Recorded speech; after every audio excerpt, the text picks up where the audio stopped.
Hello friends, welcome back to the channel. Finally 'Vishwanath and sons' movie నేను చూసానండి. 2 hours 41 minutes దాకా run time ఉంటుందండి. So movie చూసిన తర్వాత నా ఒపీనియన్ చెప్పే ముందు హ్యాపీ ఇండిపెండెన్స్ డే అండి.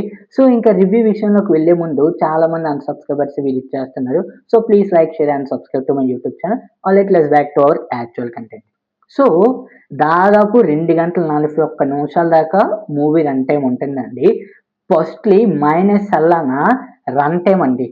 సెకండ్ మైనస్ అల్లన సెకండ్ హాఫ్ అనేది చాలా స్లోగా ఉంటుందండి. ఆబ్వియస్ అంటే ఫస్ట్ హాఫ్ కూడా పెద్దగా ఏమీ లేదు.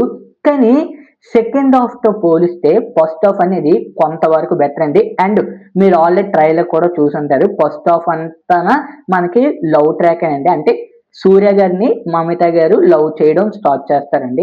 అది మీరు ట్రైలర్‌లో కూడా చూసుంటారండి. సెకండ్ హాఫ్‌లోని కొన్ని ఎమోషనల్ సీన్స్, ఆ సెంటిమెంట్ సీన్స్ అనేవి ఉంటాయి. అది కొంతవరకు పర్వాలేదు అనిపించిందండి. అండ్ స్టోరీ విషయానికొస్తే చిన్న పిల్లాడు ఒకడున్నాడు కదండీ! అసలు ఆ చిన్న పిల్లాడు ఇంతకీ ఎవరికి పుట్టాడు? ఆ! సూర్య గారికే పుట్టారా? లేకపోతే ఇంకా ఎవరికైనా? అది మూవీ చూసిన తర్వాత మీకే అర్థమవుతుంది. మూవీ చూసిన తర్వాత అది మీకు అర్థమవుతుంది. అండ్ హీరో అండ్ హీరోయిన్ వీళ్ళిద్దరు అసల ఎలా కలుసుకుంటారు? అసలు ఇంతకీ హీరోయిన్‌కి ఆ చిన్న బాబుకి ఏమి సంబంధం? అది మూవీ చూసిన తర్వాత మీకే అర్థమవుతుందండి. నేను అందుకని కదా డీటెయిల్‌గా చెప్పట్లేదండి. పైన మాత్రమే చెప్తానండి. It's a above average film అండి. అంటే మరీ అబోవ్ అని చెప్పట్లే గానీ కొంతవరకు అబోవ్ యావరేజ్ ఫిల్మ్ అండి 'విశ్వనాథ్ అండ్ సన్స్' అనేది. కానీ చూస్తే మాత్రం మెయిన్‌లీ పెర్ఫార్మన్స్ ఎవరంటే సూర్య గారిని డామినేట్ చేశారండి. మమిత గారు సూర్య గారినే డామినేట్ చేసేసారు. ఈ సినిమా విషయానికొస్తే మాత్రం హీరోయిన్ పెర్ఫార్మన్స్ మాత్రం నెక్స్ట్ లెవెల్ అండి. అండ్ అలాగే సూర్య గారికి ఎప్పటినుంచో చిన్నప్పటి నుంచి అనుకుంటారండి అసల పెళ్లి చేసుకోకూడదు అని చెప్పేసి. అందుకే 42 సంవత్సరాలు వచ్చినా కూడా పెళ్లి చేసుకోరు. కానీ ఆ బేబీ ఎవరు అసలు ఇంతకీని? అదే మీకు మూవీ చూసిన తర్వాత అర్థమవుతుంది. అండ్ అలాగే రాధిక శరత్ కుమార్ గారి క్యారెక్టర్ కూడానా హైలైట్ అండి. మదర్ క్యారెక్టర్ ప్లే చేశారు. హైలైట్ అండి రాధిక శరత్ కుమార్ గారు కూడానా.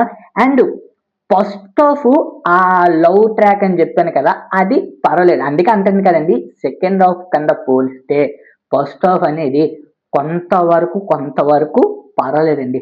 నేను చాలా ఎక్స్‌పెక్టేషన్స్ చేసుకొని ఎళ్ళానండి. యాక్చువల్‌గా yesterday second show triple A సినిమాస్‌కెళ్ళానండి.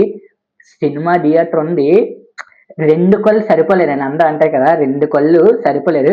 కానీ ఇంక స్టార్టింగే కదండీ! మరి 1 ఇయర్ తర్వాత, 2 ఇయర్స్ తర్వాత చూస్తే థియేటర్ ఎలాగుందో లేదో అప్పుడే అసలైన ఒరిజినల్ అనేది తెలుస్తుంది. కానీ హైలైట్ అండి. వాష్‌రూమ్స్ కానీ, ఆ థియేటర్ గాని, ఆ బయటన ఆ లుక్ గాని సూపర్! నెక్స్ట్ లెవెల్ అనిపించింది థియేటర్ మాత్రం. సో ఇదేనండి నా ఫస్ట్ మూవీ ఆ థియేటర్‌లోని 'విశ్వనాథ్ అండ్ సన్స్' అండి. So finally average.